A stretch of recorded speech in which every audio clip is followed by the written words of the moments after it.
All right. Sorry that this is so late, but I'm not gonna make any excuses. We're just gonna jump right in. So I found this website called Biblical Gender Roles, and it's pretty much what it sounds like. It describes your role in the marriage as described by the Bible. This particular article is how to confront your wife if she's denying you sex, and it's it's fucking gold. So we're just gonna jump right in here. What should a Christian husband do when his wife routinely turns down his sexual advances? That's all right. Is there anything biblically speaking that a husband can do in this situation? Well, he shouldn't do shit. He should probably talk to his wife, but other than that, he shouldn't really do anything. Does God expect Christian husbands to stay in sexless marriages? Well, God looks down on divorce, so probably. Christian husbands, let me be crystal clear here. Crystal fucking ball. The situation I am addressing in this post is not your wife occasionally turning you down for sex, even with a bad attitude, as opposed to for health or other legitimate reasons.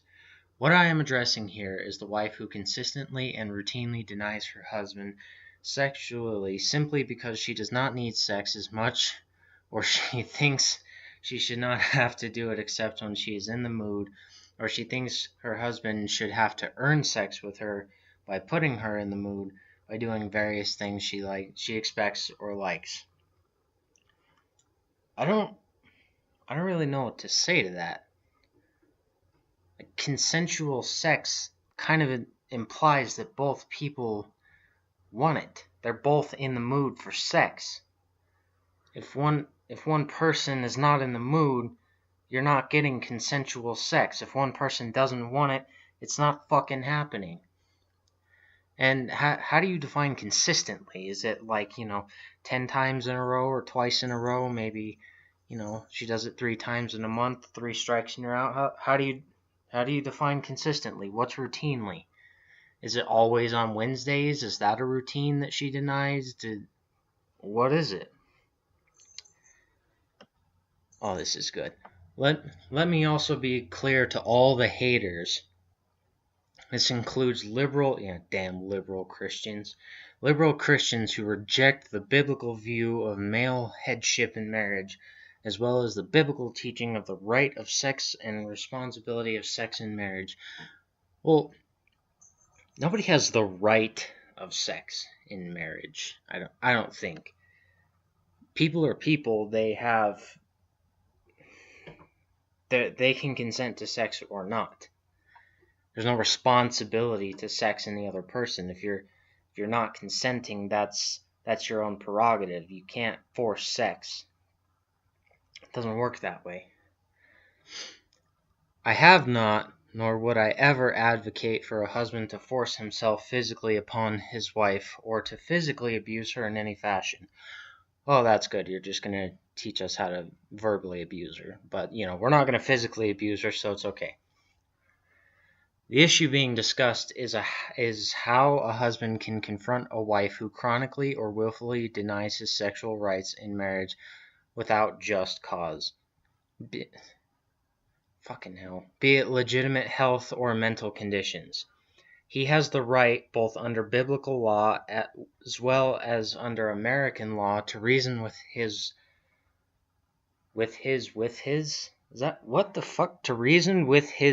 wife and try to convince her to willingly, even if grudgingly, yield herself to him, and thereby fulfilling one of her most important duties in Christian marriage.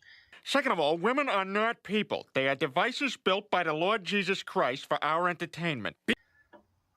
See, under American law, your wife isn't required to do shit with you. She's not required to have sex with you, and if you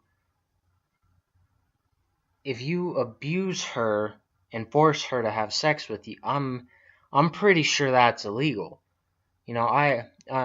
I'm no expert on American law, but I'm pretty sure I learned somewhere that forcing someone to have sex with you was illegal some way, somehow. I don't know. Maybe I was crazy. Maybe I was taught wrong. But for all of the rape accusers, yeah, I love how it's put in parentheses, like it's false rape accusers. Like no, you're forcing someone to have sex with you, or well, I guess you're not physically forcing, but you're just verbally abusing them until they have sex with you. So I feel like it classifies or touches tips for all of the rape accusers out there, especially the ones that are hurling applications of domestic violence laws at me. I have written a special post just for you. It is entitled "The Frustrated Feminist Wife." I feel like the people accusing you of rape are not just, these feminist SJW types that are like, saying that rape is when a man looks at her wrong or shit like that. No. You're putting out a guide on how to abuse your significant other, albeit verbally, when she doesn't want to have sex with you. Whatever. In two previous posts in the series, I addressed these key issues. In Christian husbands, you don't pay for the milk when you own the cow. Well, we established this biblical principle. Neither the husband nor the wife have to earn sex in marriage. Okay. A wife cannot flatly refuse her husband. Well, she can, actually. She may only ask for a delay, a rain check. Oh. And then she needs to make good on that rain check as soon as possible. All right. A husband has the right to confront his wife's sexual refusal as a sin not only against him, but also against God. What the fuck? Is a husband selfish for having sex with his wife when she is not in the mood? I elaborated further on this subject of sexual refusal in marriage with these principles. A husband ought not to feel guilty for having sex with his wife when she is not in the mood, if she yields even grudgingly. Yeah, he fucking should. That's not okay. Like,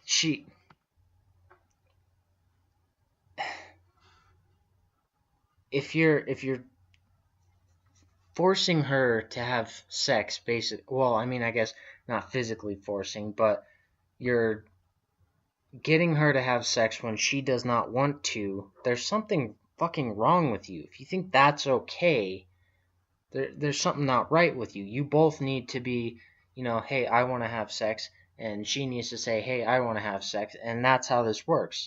That's, oh, Jesus Christ. A husband needs to use prayerful discernment to discover if her reasons for not being in the mood are for legitimate physical or mental health reasons, or if the problem is wrong thinking. Oh. Wrong thinking and wrong attitude on the part of his wife. If her reasons are legitimate, then she needs to seek medical or psychological help as soon as possible. Holy shit. Now, in this post, we will talk about how to handle the sexual refusal of a wife when it is because she has a wrong attitude and wrong thinking about marriage and sex. Wrong think and wrong attitude. What about the husband refusing to have sex with his wife? I have received several comments from people asking why I have not addressed the issue of a husband's refusal to have sex. Yes, it is equally clear in the passages that he cannot refuse her, but I am saving that for my series, How to Be a Godly Wife.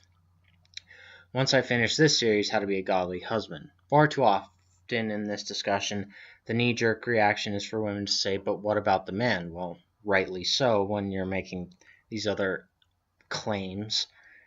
Yes, he has responsibilities too, and not just sexual ones, and I will be addressing these in this series. Also, some have tried to say, well, if the wife has power over his body too, then she can decide to use that power to say she does not want his body having sex with her. This is an absolutely ridiculous notion as it goes against the entire context of the passage. Well, then that means she doesn't really have power. Now, does she? She doesn't have power if she can't say no. Moving on.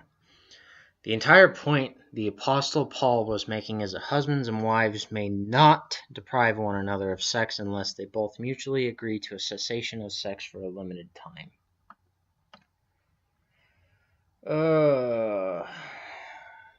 What about Paul's consent? I'm not doing the Bible verse thing. We're not looking at that. Know the battle you face before you get into it. The advice I'm about to give you, Christian husband, will require courage. The advice I am about to give you will require you to show your wife tough love. Let me be clear on something. Even if you do follow the steps below I give, this does not automatically mean you will get a change from your wife or her repentance for her sexual immorality. How is it that she has sexual immorality for refusing you and you don't for forcing her? How does that make sense? And yes, my friend, it is sexually immoral for a wife or a husband, for that matter, to deny their spouse sexually unless they have a legitimate physical or mental health grounds for doing so. What do you define as legitimate physical or mental health grounds? Because your mental gymnastics and the rest of this article, fuck. Most people think of sexual immorality as only someone having sex outside marriage. Yeah. Premarital sex, adultery, incest, homosexual sex. But remember that when something is immoral, that means it is sin. And we know that sexual denial in marriage is sin. Therefore, it is accurate to call willful sexual denial in marriage an act of sexual immorality. Not doing the anecdotal shit. We're gonna move on to his steps. We're gonna move on to the steps here. A little warning here. Before you take any steps to confront your wife's sin of sexual refusal, before you embark on this difficult journey, you need to first address any unrepented sin in your own life. He who lives in sin shouldn't throw stones or some shit. You need to pray very hard and make sure you are doing the right thing. You need to confess any bitterness you have towards your wife over this issue. I can't imagine why there'd be bitterness before you confront it. Perhaps there are some other wrong ways you handled it. No shit, Sherlock. Things you have said or done that need to be confessed to God and perhaps even to your wife if it directly affects her. He reordered them. Yeah, whatever. Step 1. Rebuke her privately as opposed to publicly. Rebuke your wife's sin to her in private. This assumes you have already on several occasions tried to speaking gently. Is that proper? I don't think it is. I don't think that's proper English. Tried to speaking gently to her about this issue. You have tried time and time again to find out if there is anything you can help her with and anything you can do different. This assumes you've ruled out health problems and or other mental problems, and she simply has a stubborn and willful attitude towards sex and marriage, and she does not think she needs to change.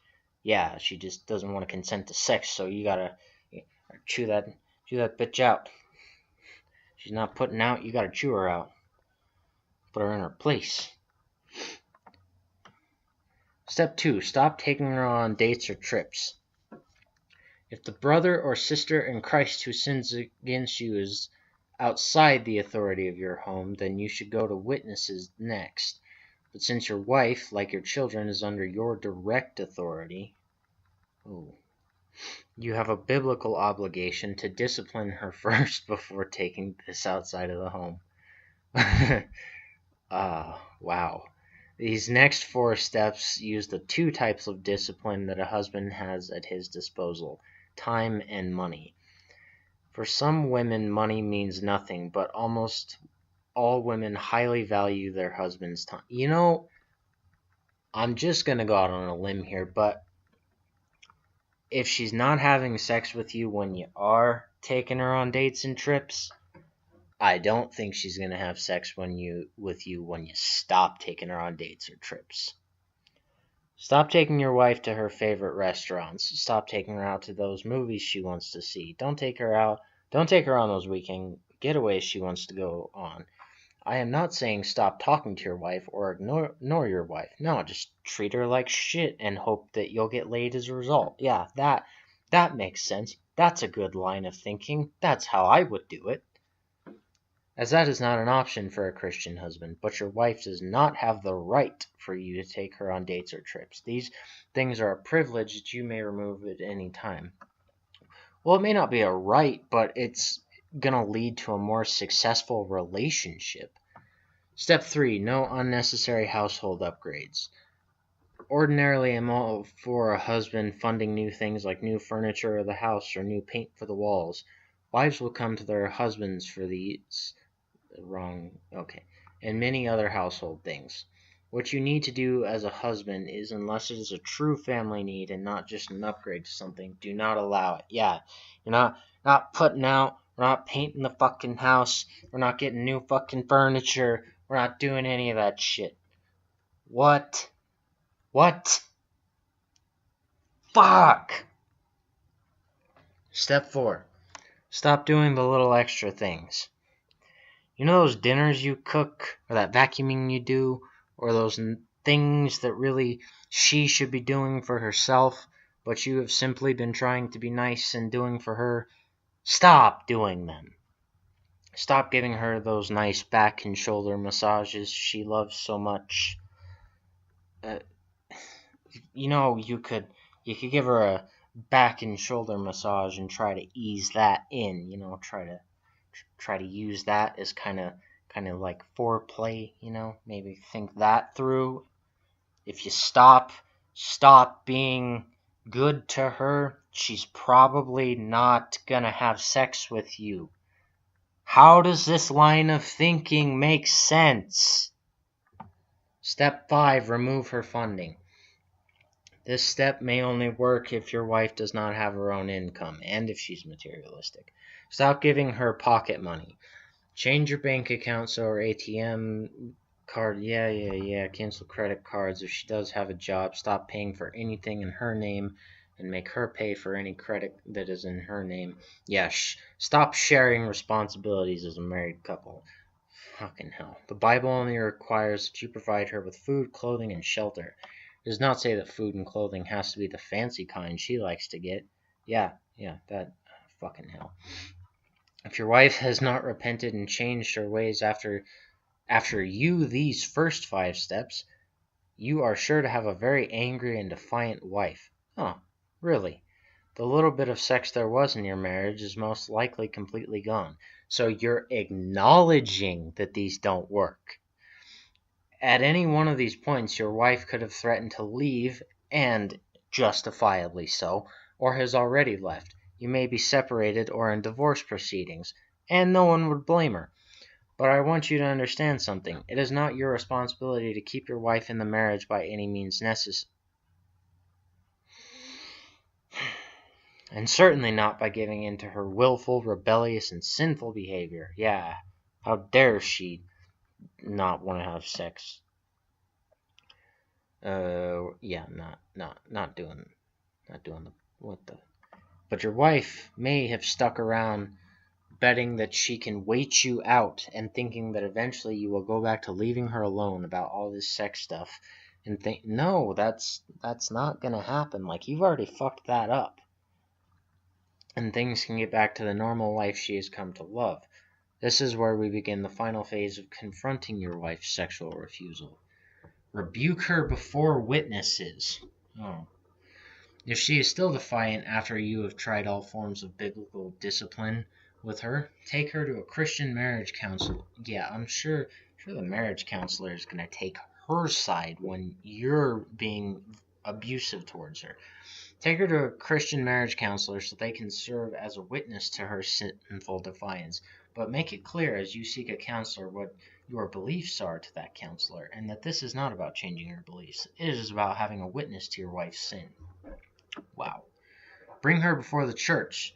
If bringing her to a counselor does not shake her defiance after you have tried all other forms of discipline, then bring her to your pastor and his wife to have her sin confronted by church authority. If she is defiant to them, then she needs to be expelled from the church. Holy fucking hell. What if none of these 7 steps worked? What if she remains defiant? She's not left you. You can divorce her. So if she doesn't want to have sex with you after you have abused her, you can divorce her because she's in the wrong. Fuck. Jesus Christ. Literally. This guy, oh Jesus. Yeah, I know this was long, but if you liked this, please like and subscribe, comment, do all that shit. I might be doing more of these because I'm gonna be honest, this place is just a fucking gold mine. Seriously, it's a gold mine of just cringe. It's amazing. Alright, well, I am gonna go do some splatter painting with my brains. Stay chaotic, everyone.